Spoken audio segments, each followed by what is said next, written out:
তুই আমাকে সেজদা দিবি, সেজদা দেওয়ার মানুষ তো আমার অভাব নাই। ফেরেশতাদেরকে অনবরত সেজদা দেওয়ার জন্য রেখা দিছেন, বলে তুই সেজদা দিবি না, আমার সাথে সাক্ষাৎ করবি, এর জন্যই তো আমি তোকে ডাকি। কিন্তু আমাদের তো তখনও সময় হয় না।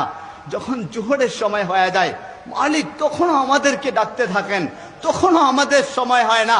যখন আসরের সময় হয়ে যায়, ওই রাব্বে কাবা আমাদেরকে ডাকেন, বলে 3 বেলা নামাজ পড়িস নাই, 2 বেলা নামাজ পড়িস নাই, কোনো অসুবিধা নাই, আমার দরবারে আয় না, আসতে দেরি হবে, আমার দরবারে চাইতে দেরি হবে, তোর জিন্দেগীর গুনাহটা আমি আল্লাহ মাফ করে দিতে দেরি করব না।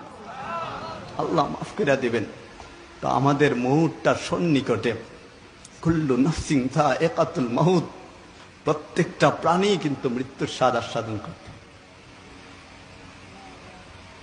আমাদের তো এমনও হতে পারে, দেখেন না এই সময়টাতে গত 2 বছর 3 বছরে শুধু যুবকদের মৃত্যুর মিছিল যেন হয়ে যাচ্ছে, একের পর এক অ্যাক্সিডেন্ট হয়ে আমাদের যুবক ভাইরা মারা যাচ্ছে।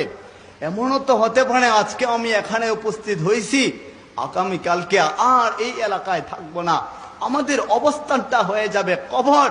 বলে এর জন্য মালিকরে আগে কাছে টাইনা না, ওই মৃত্যুর ভয়টা মনের মধ্যে রেখা, মালিকরে কাছাকাছি রেখা, ওই খবরের মধ্যে প্রিপারেশন নিয়ে প্রস্তুতি নেওয়া তখন যাব। কেননা আমাদের জন্য একটা বাহন অপেক্ষা করে, কই এমন একটা বাহন যে বাহনের মধ্যে মানুষ কখনো উঠতে চায় না, এমন 4 পাওয়ার একটা বাহন যে বাহনের মধ্যে কখনোই মানুষজন যাইতে চায় না, নিজের উচ্চায় কখনো উঠে না। হায়, ওই বাহনটা তো এমন বাহন যে বাহনের উপরে আমাদের আত্মীয় স্বজনগণ চুট পূর্বক আমাদেরকে তুইলা দিবে। এমন যদি হয়ে যায়, একবার কল্পনা করেন না, আপনার ছোট বাচ্চা